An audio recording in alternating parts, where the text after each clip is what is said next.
ನೋಡಿ, ಈ ಜಗತ್ನಲ್ಲಿ 3 ತರ ಬೆಳವಣಿಗೆಗಳು ಇರ್ತವೆ. ಒಂದು, ತನ್ನನ್ನ ತಾನು ಬೆಳೆಸ್ಕೊಂತ ಹೋಗೋದು, ಇನ್ನೊಬ್ಬರ ಬಗ್ಗೆ ವಿಚಾರ ಮಾಡದೆ ತಾನು ಒಬ್ಬನೇ ಬೆಳೆಯೋದು, ಅದು ರೈಟ್ ದಾರಿಯಲ್ಲಿನೋ ಅಥವಾ ರಾಂಗ್ ದಾರಿಯಲ್ಲಿನೋ, ಅದಕ್ಕ ಬೆಳವಣಿಗೆ ಅಂತ ಕರಿತೀವಿ ನಾವು. ಇನ್ನೊಂದು ಅಭಿವೃದ್ಧಿ, ಬೆಳವಣಿಗೆ ಹಾಕೊಂತ ಹೋಗೋದು ರೈಟ್ ದಾರಿಯಲ್ಲಿ, ಒಳ್ಳೆ ದಾರಿಯಲ್ಲಿ ಬೆಳವಣಿಗೆ ಹಾಕೊಂತ ಹೋಗಿದ್ರೆ ಅದನ್ನ ಅಭಿವೃದ್ಧಿ ಅಂತ ಕರೀತಾರೆ.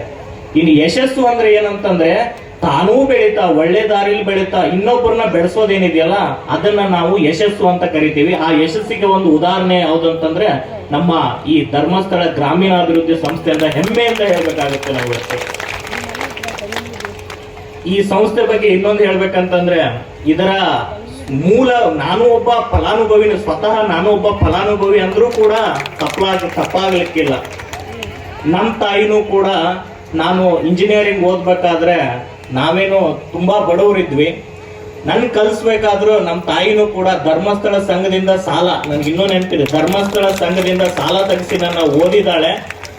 ಧರ್ಮಸ್ಥಳ ಸಂಘದವರು ಏನಷ್ಟು, ಅದು ಅತಿ ಕಡಿಮೆ ಇದರಲ್ಲಿ ನಮ್ಗೆ ಸಾಲ ಸೌಲಭ್ಯವನ್ನ ಒದಗಿಸಿ ಇವತ್ತು ನಾನು, ಅದು ಒಂದು ಕಾರಣ, ಇಲ್ಲಿ ನಾವು ಬಂದ್ ನಿಲ್ಲಕ್ಕೆ ಅದು ಒಂದು ಕಾರಣ. ಆ ಟೈಮಲ್ಲಿ ಸಾಲ ಸೌಲಭ್ಯ ಸಿಕ್ಕಿರ್ಲಿಲ್ಲ ಅಂತಂದ್ರೆ ನಾನು ಓದಕ್ ಆಗ್ತಿರ್ಲಿಲ್ಲ. ಅದಕ್ಕೆ ಕೇಂದ್ರ ಬಿಂದು, ಇದನ್ನ ಯಾರು ಹುಟ್ಟಾಕಿದಾರ ಆ ಸಂಸ್ಥೆ ಕೇಂದ್ರ ಬಿಂದು ಅಂತ ನಮ್ಮ ನಿಮ್ಮೆಲ್ಲರ ನೆಚ್ಚಿನ ಸ್ವಾಮೀಜಿ ಅವರಿಗೆ ನಾನು, ಅವರ ಪುತ್ರಿಯಾದ ಶ್ರದ್ಧಾ ಮೇಡಮ್ ಅವ್ರ ಮುಖಾಂತರ ನಾನು ನನ್ನ ನಮಸ್ಕಾರಗಳನ್ನ ತಿಳಿಸ್ತೀನಿ ಮೇಡಮ್.